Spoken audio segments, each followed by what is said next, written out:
Stop. Before you say another word, look at the room you're in. Someone weaker than you is steering it. Why? Because they read the temperature faster than you. Because they speak like conclusions while you're still forming sentences.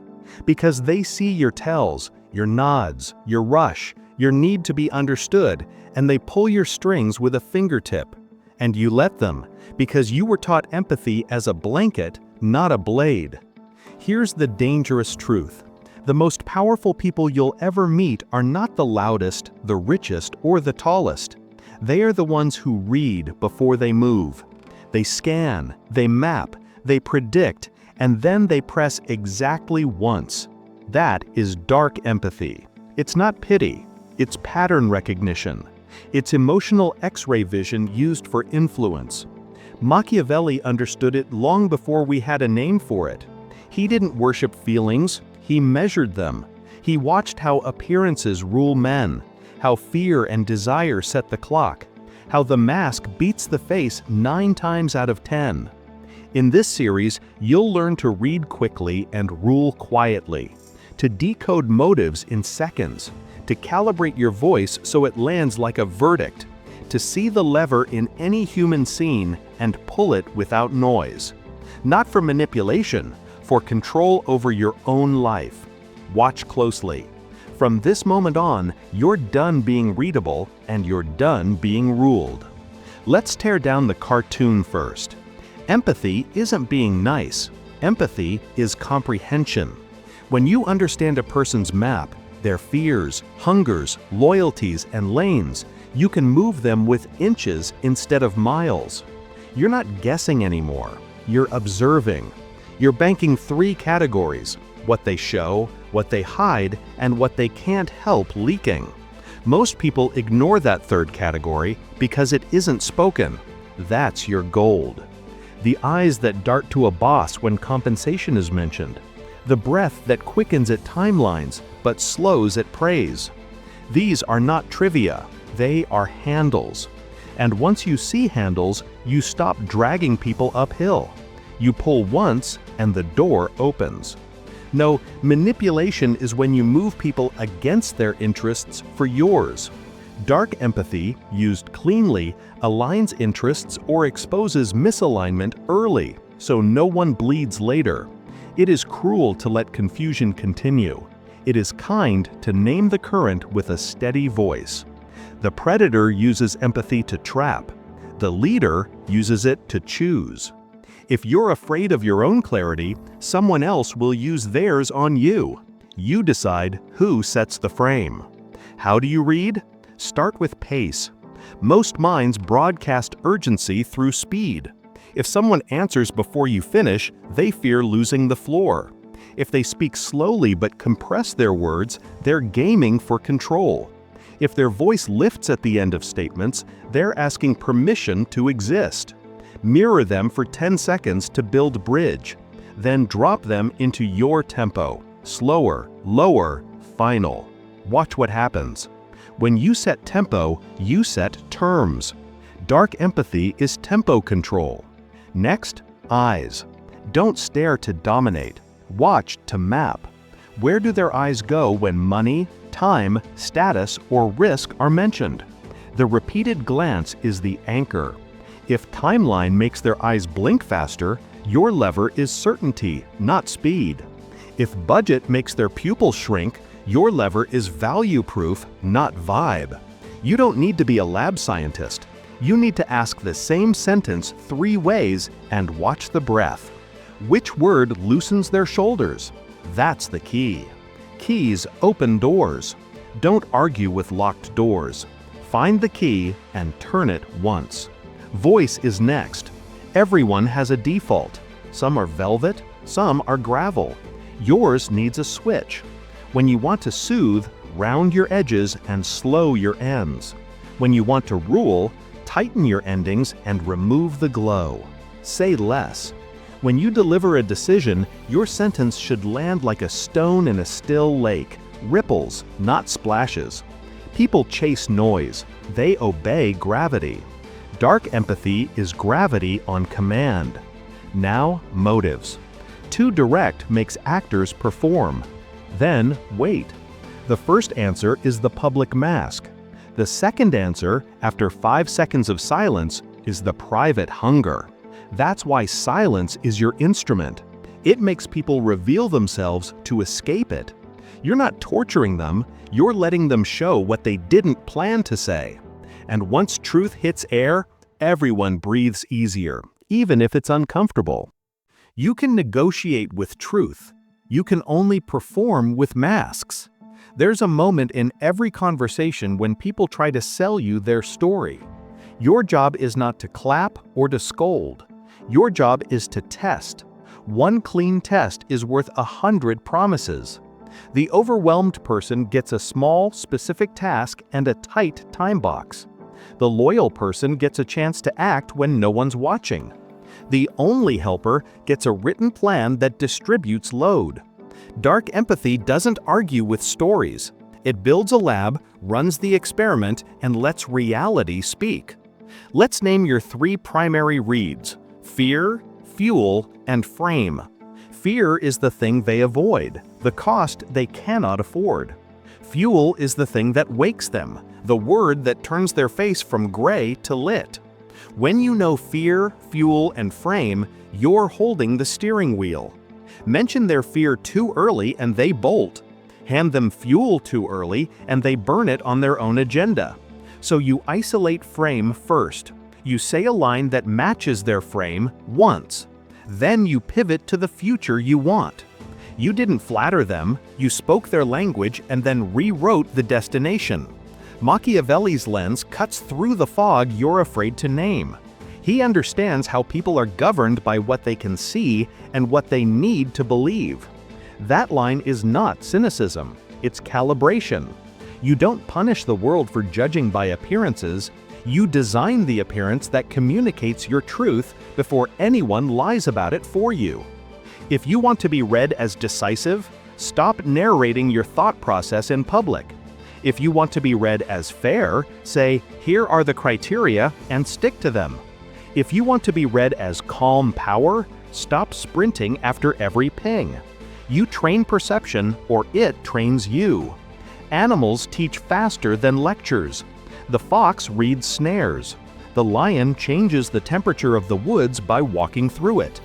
You need both, because people are both traps and packs.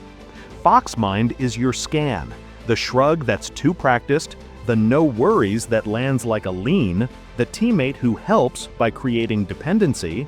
Lion body is your stance, the meeting you end on time even when others want to drift, the rate you say without wince, the no you deliver once and never explain again. Fox to read, lion to rule. Not one or the other, both. Examples sharpen theory. You're in a negotiation.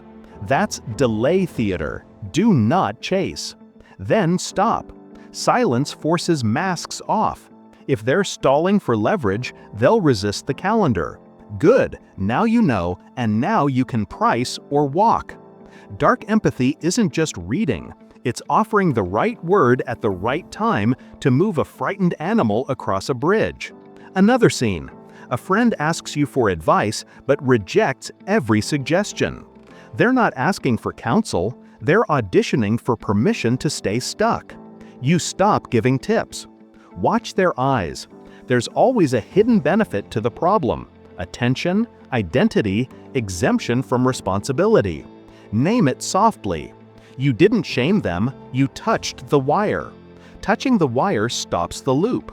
People leak priorities with their calendar. A manager says team first, but only meets with executives. Read it. Don't complain. Route around it. If you want resources, don't beg the manager who wants proximity to power. Ask the ops person who wants smooth metrics at quarter close.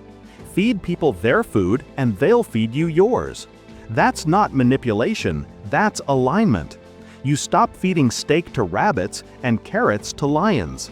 The fastest way to become unreadable is to become unbribable. Not with money, most of you can't be bought with bills, but with cravings. If praise makes you move, you are easy to drive. If urgency makes you jump, you are easy to summon. If attention makes you say yes, you are easy to schedule. Dark empathy starts at home. Watch what moves you and cut the cords. Praise? Give it to yourself in private notes that no one can take. Urgency?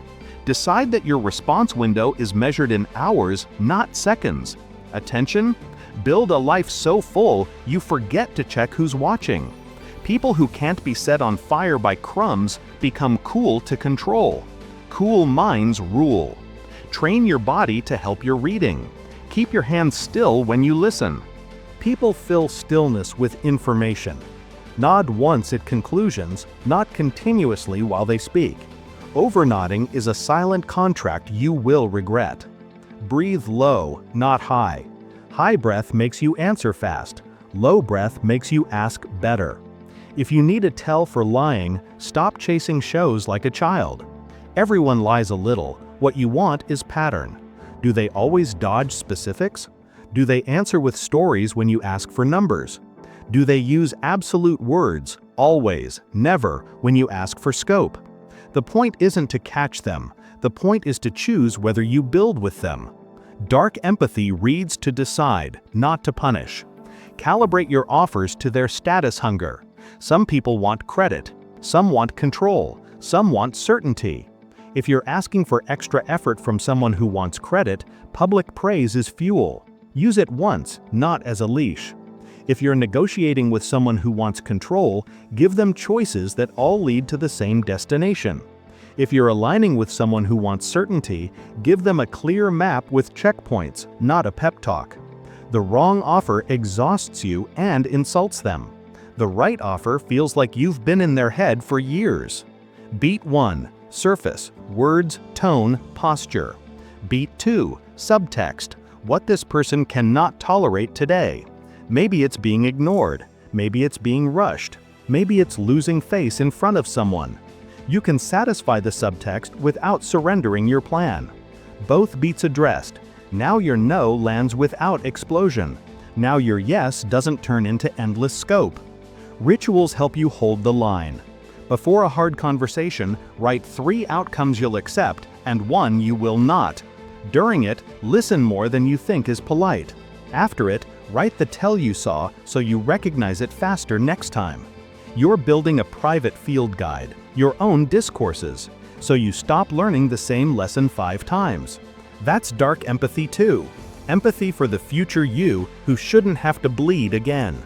You will be tempted to show off your new X-ray. Don't. The more you announce that you can read people, the less they let you. Kings don't brag about their scouts, they use their maps. Let people underestimate you while you pattern their patterns. Surprise is a weapon, so is restraint. Remember, the fox smiles less than the hyena. The lion yawns more than he roars. Here's the identity shift that locks this in. You're not the person whose heart gets hijacked by every urgent ping. You're not the person who needs to over-explain to be seen as good. You're the person who reads first, frames second, moves third. You don't argue with masks. You name the room's weather and set the forecast. You don't chase energy. You create gravity. If they respect you, good. If they don't, better. You'll read them faster. This is not about becoming cold. It's about becoming clear so your warmth doesn't get weaponized against you. If all of this feels heavy, it's because you're uninstalling the part of you that begged to be liked by being legible. You will still be kind. You will still be generous. You will still say yes, on purpose. But before you do, you will watch, you will map, and you will move with the calm of someone who has already read the last page of the chapter. That is dark empathy. Not magic, not malice, mastery. And when you step into the next room, you'll see it on their faces. They can't read you fast enough to rule you. Which means, for the first time, you're ready to rule yourself and move them if you choose.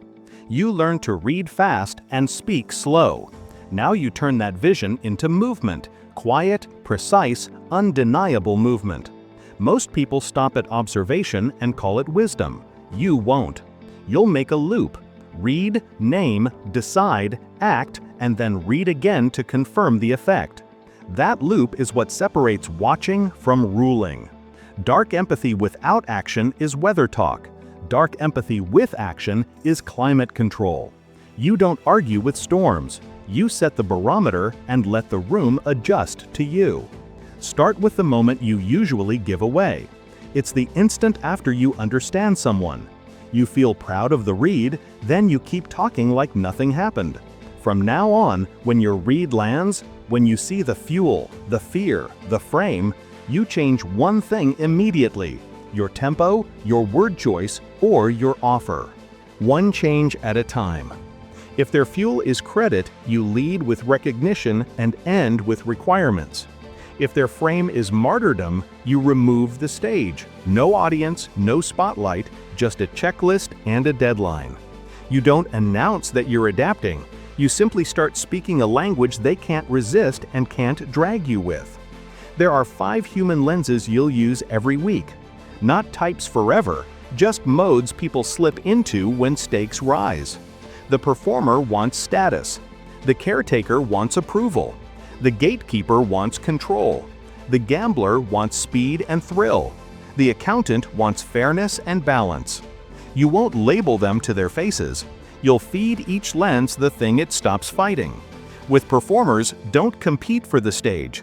Collapse it into outcomes.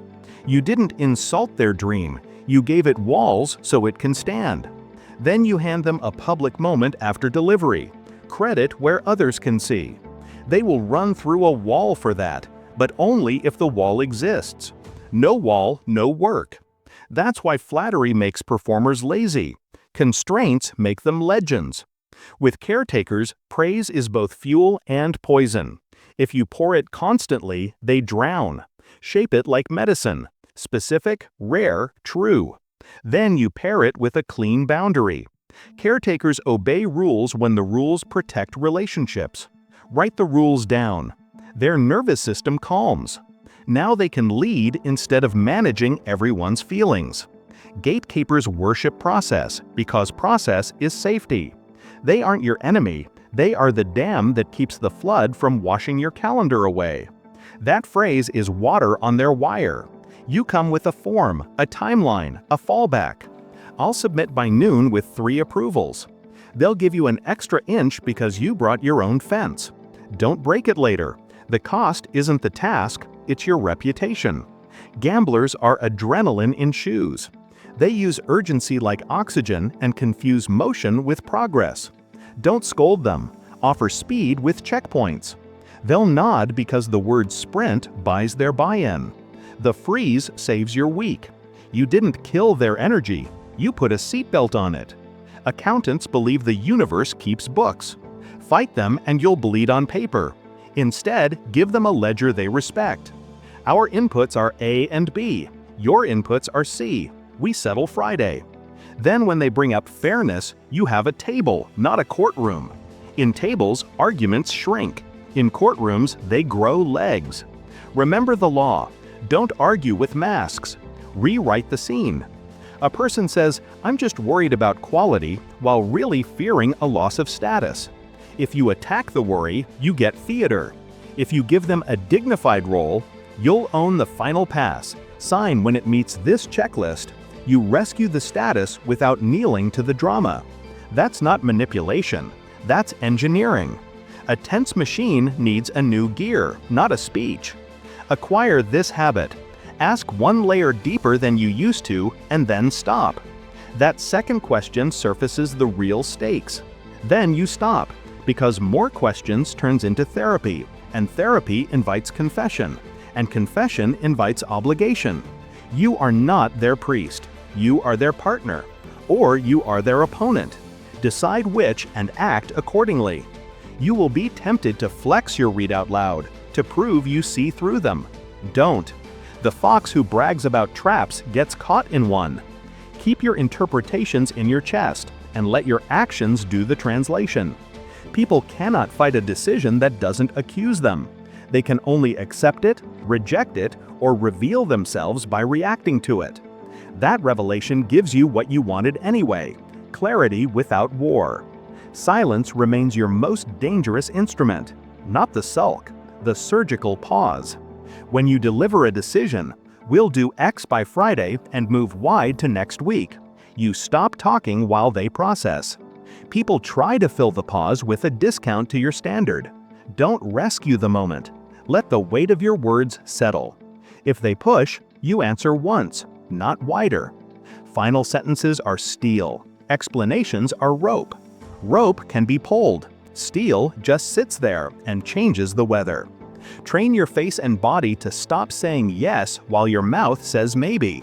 Your head turns slightly to the side when you're uncertain. Level it. Your hands want to justify. Still them. Your breath rises when you're challenged. Drop it into your belly. Your body is a microphone for your mind. Control the mic. People read you faster than you speak. If you want to write the script of the room, you must own the subtitles under your voice. Learn to use deadlines as medicine, not weapons. You set them not to threaten, but to contain anxiety. Anxiety spills across hours because it has nowhere to drain. A real deadline gives the mind a fence to lean on. That sentence heals more chaos than 100 pep talks. If they miss, you don't rage. You downshift scope or you replace the player. The consequence is structural, not emotional.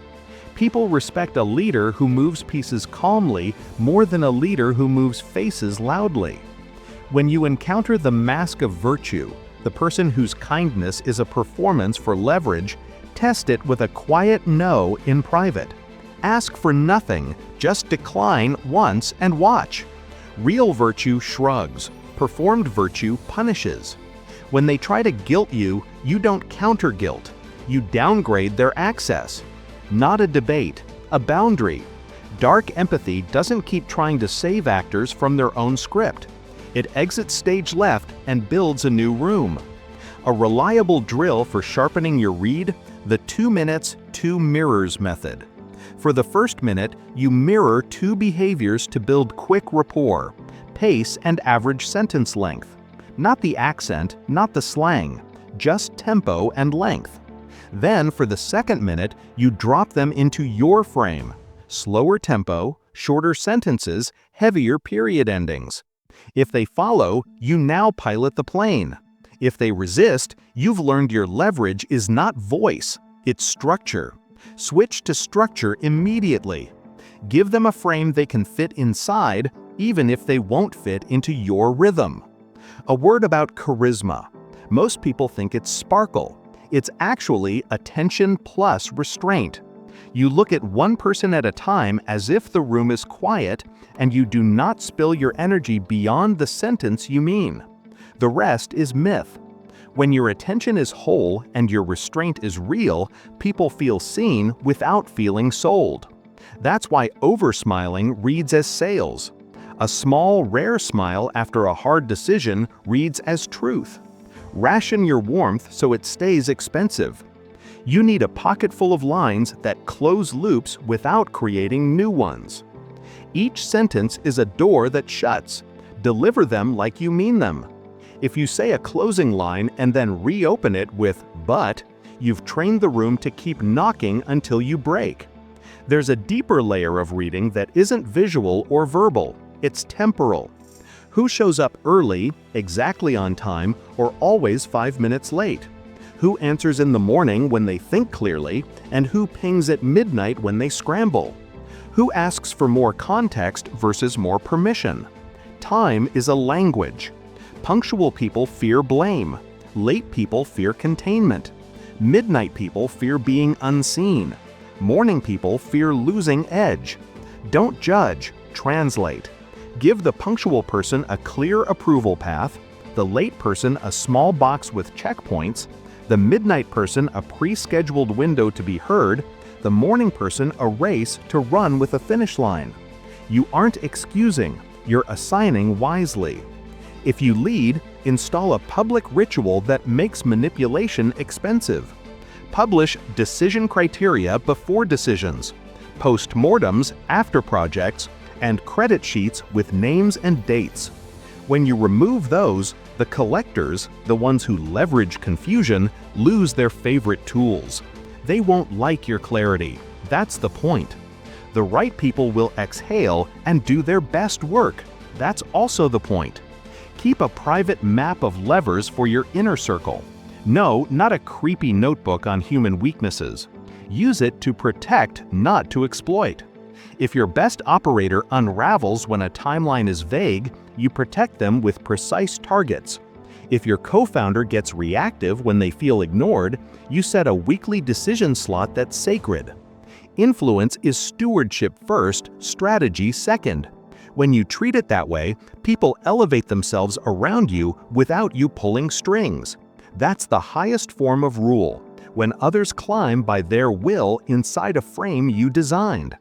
You will meet the person who tries to read you back. Good. That means you're worth decoding. Don't wrestle for the mirror. Stand still. Let them try. When they think they've got you, change one variable: your response time, your syntax, your gaze. Not theatrically, slightly. Enough to blur their pattern. Humans don't like blurry targets. They move on or they fall in line. Either path costs you nothing. Practice the cut and carry. You cut ambiguity in one place and carry the consequence yourself without fanfare. We're not doing 3 priorities, we're doing 1. People follow leaders who take heat without smoke. When they see that you don't shift blame, they stop hoarding credit. Dark empathy at scale isn't 100 clever reads, it's 1 visible spine. Let's talk about the most seductive trap: saving people too early. You just bought a second job. When you rescue before someone meets their own edge, they learn that panic summons you. They'll panic again. You teach a better lesson. You hold the frame and you hold the silence until they touch the edge and notice it didn't kill them. Then you give the line. People become strong when your belief in their capacity is louder than your need to be the hero. You don't have to say it out loud. Say it to yourself before you answer them. Your reply will change. Your tone will slow. Your yes will get smaller and cleaner. Your no will arrive sooner and softer. That identity sentence is a rail in your mind. Trains run straight on rails. Without it, the same old loops keep circling the city you're trying to build. Your read will fail sometimes. You'll misjudge a motive, mishear a fear, miss the fuel entirely. When that happens, you don't apologize for having a brain. You adjust with grace. My read was off. Let's reset. Humility with spine makes you unreadable in the best way. You can be wrong without becoming weak. People stop trying to trap you in perfection. They start trusting you with truth. One more calibration. Do not confuse rule with relief. Ruling the room is not a massage for your ego. It's a responsibility. The more gravity you carry, the more careful you must be with it. Your words stop being just words. They're weather. Don't create storms you don't mean. Don't promise sunlight you won't deliver. Speak like a forecast and live like a season. Predictable, strong, changing only on purpose. You close this part with a practice that will change your week immediately. For the next 3 conversations that matter, do this. Read for 30 seconds. Name the lever silently. Fear, fuel, frame. Decide the one change you'll make: tempo, words, or offer, and execute without announcing what you're doing. That line becomes a bead on a string. In a month, you'll have a necklace of patterns. In a year, you'll stop being surprised by people because you've seen the movie enough to know the ending and you've learned where to edit it. You won't need to roar. Your presence will begin to feel like a quiet rule book everyone follows because it keeps the game fair and the outcome real. You'll still be kind, you'll still be human, but your empathy won't be a blanket anymore. It'll be a measured blade, sharp enough to cut confusion, clean enough to leave dignity, strong enough to set the room on the track you chose. And the people who once steered you by reading you too fast will slow down when you look at them. They'll wait for your sentence. They'll recalibrate to your tempo. Not because you bullied them, because you finally learned to read and move at the same time. You can read them now. You can feel the shift when you slow your voice and their shoulders drop, when you raise your eyes and their story starts leaking truth. But reading is not the throne. Reading is the map. Ruling is what you do with the map in your hands. Most people stop at insight and congratulate themselves. You will turn insight into architecture. Quiet, repeatable, unfakeable. The goal isn't to win every room. The goal is to become the kind of presence that sets the room's gravity so consistently that games die before they begin. Dark empathy isn't a party trick. It's governance of yourself first, of the scene second, of the outcome always. Start at the only place that matters, the moments that fray you. That trying to buy your sleep with urgency. That wants to recruit your brain without scope. The compliment wrapped around a leash. You don't need new speeches. You need a switchboard. 4 doors. Door 1. Escalate. Turn the vague into structure that handles itself. Door 2. Delegate. Route the ask to the person whose fuel matches the task. Door 3. Negotiate. Shrink, trade, or time box until the ask fits inside your life. Door 4. Exit. No, delivered once without theater. You choose the door in 3 breaths. You say the sentence in 10 words, and you move. If you have to explain your no, you'll spend your life explaining. If you have to apologize for your yes, you said yes to the wrong thing. You'll be pulled to soften. You'll be told your standards are harsh. They're not. Your standards are a shelter you're building for your future self and the people you love. Dark empathy without standards is sentiment. With standards, it becomes a climate system that keeps everyone breathing. You set the temperature with the same 4 tools you've been practicing: silence, scarcity, certainty, and story. Silence keeps you from promising what you don't intend to do. Scarcity keeps your yes valuable. Certainty keeps panic from outsourcing its work to you. Story gives people a frame they can live with while you hold the line. That sentence calms an anxious team more than 20 Slack messages ever will. The trick is to scale your read across time. 1 conversation you can hold in your chest. 10, you need a ledger, clean, private, respectful. Not a book of sins, a book of levers. You note the operator who speeds up at praise and freezes at numbers. You note the client who hates forever commitments but says yes to 90-day pilots. You note the friend who performs virtue in public and punishes no in private.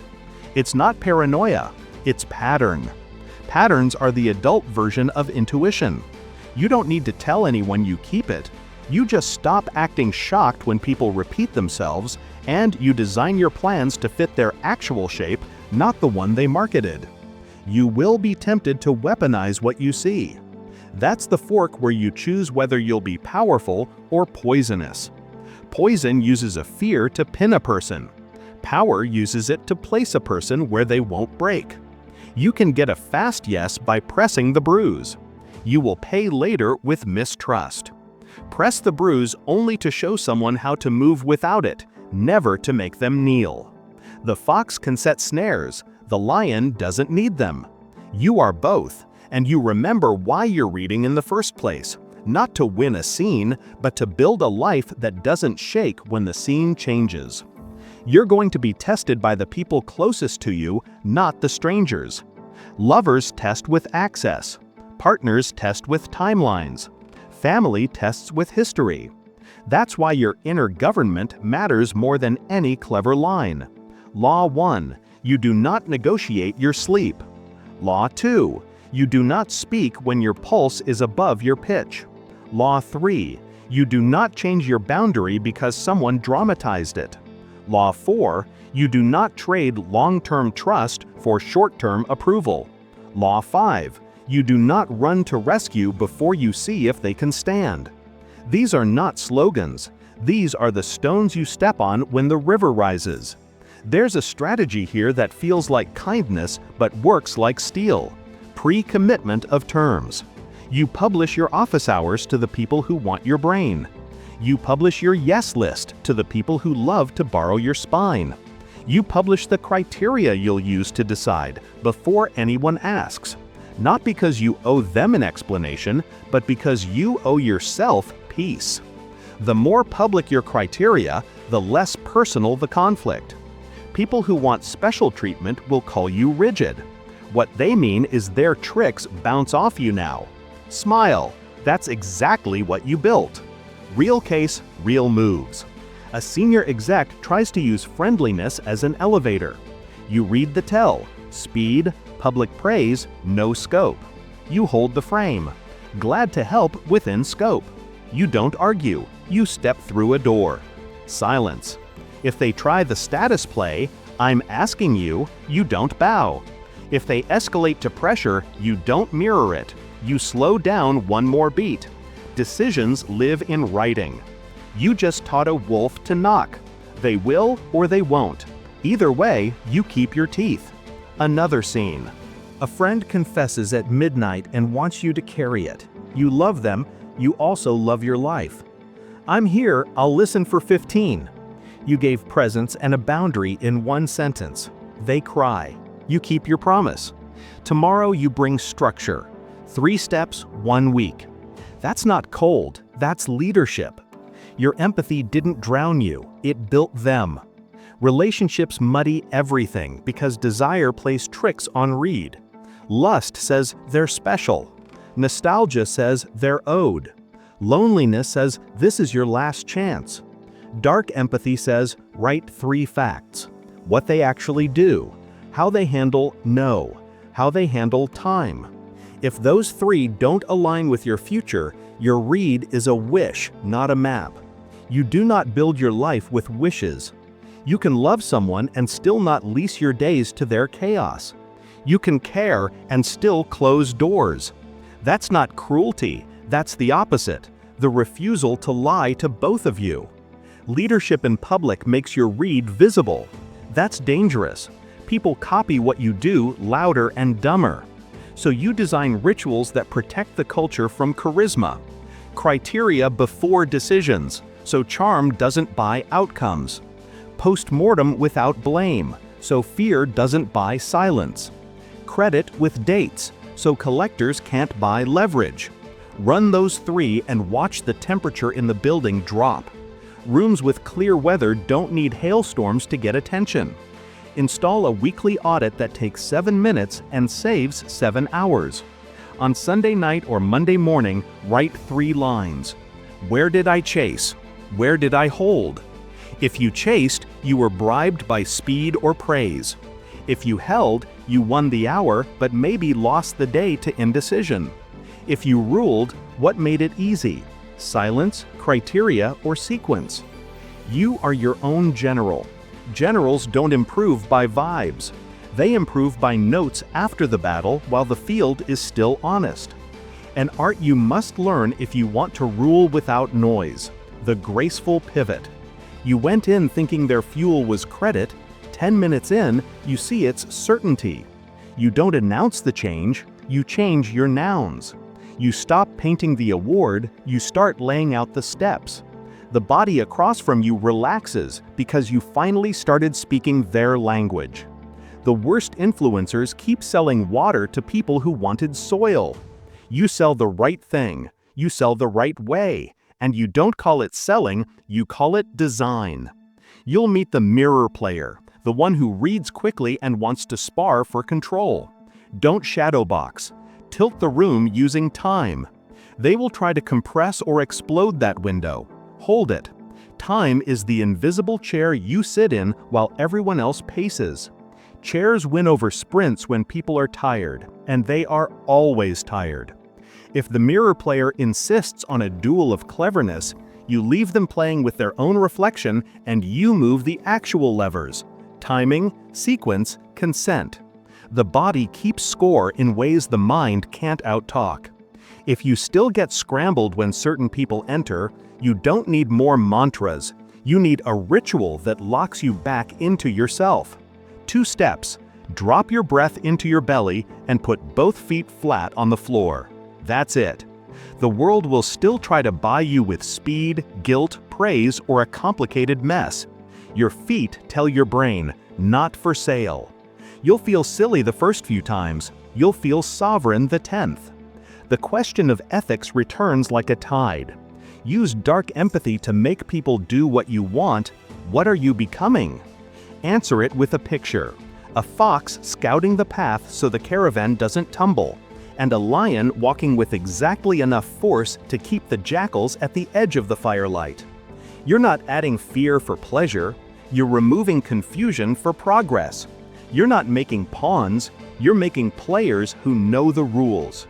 Anyone who calls that manipulation is either afraid of accountability or addicted to fog. Let them stay in the fog. You have maps.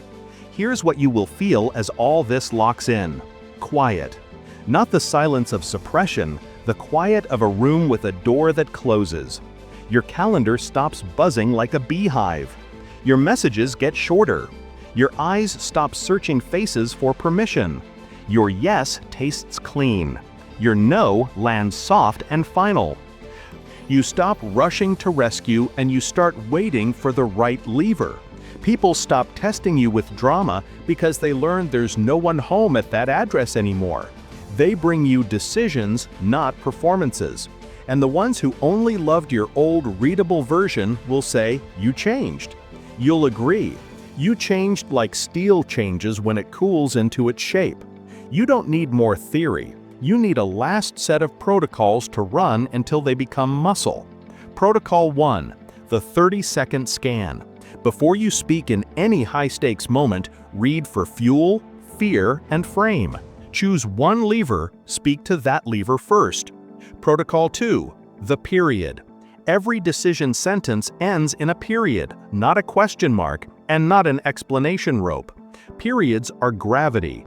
Protocol 3, the pilot. When people fear blame, rename outcomes as pilots. Pilots reduce theater, increase truth. Protocol 4, the receipt.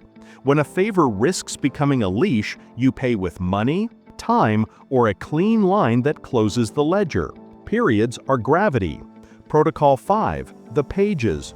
You write 5 lines after the big rooms. What lever? What move? What reaction? What correction? What lesson? Your future self is the general reading those pages before the next campaign. Protocol 6, the gate. You do not enter duels on demand. You fight at times you choose, on ground you choose, with rules you set. Most fights evaporate when you don't show up to their stage. Protocol 7, the mirror. When you're hungry for praise, you give it to yourself in a notebook. When you're hungry for speed, you add 10 minutes of buffer. When you're hungry to be the hero, you wait and let the other person lift their own weight. Starved cravings don't own you. Fed wisely, they stop buying you. This is your recap. You learn to read the room without drowning in it. You learn to move people without breaking them. You stopped treating empathy like a soft blanket and turned it into a sharp, clean instrument that cuts confusion and leaves dignity. You replaced volume with gravity, performance with presence, panic with policy, and pleasing with design. You built doors that close, rules that hold, and a spine that bends only when you tell it to. You didn't become cold, you became clear. And clarity is what power sounds like when it stops apologizing. Now the choice. Keep living as a mirror they can tilt, or become the map that sets the route. Keep being readable, interruptible, obligeable, or become the kind of person they have to calibrate to, or leave. Keep trading your hours for their anxiety, or collect your hours like gold and invest them where your future pays dividends. If you're done being steered by anyone who can read your tells faster than you can, tap like. If you're ready to become the kind of mind they can't oblige, can't rush, and can't predict, subscribe and hit the bell so you don't miss what comes next. Drop a comment with "Read, then rule" so I know you crossed the line. Share this with one person who keeps mistaking kindness for surrender. This isn't self-help. This is war. And you just became a weapon.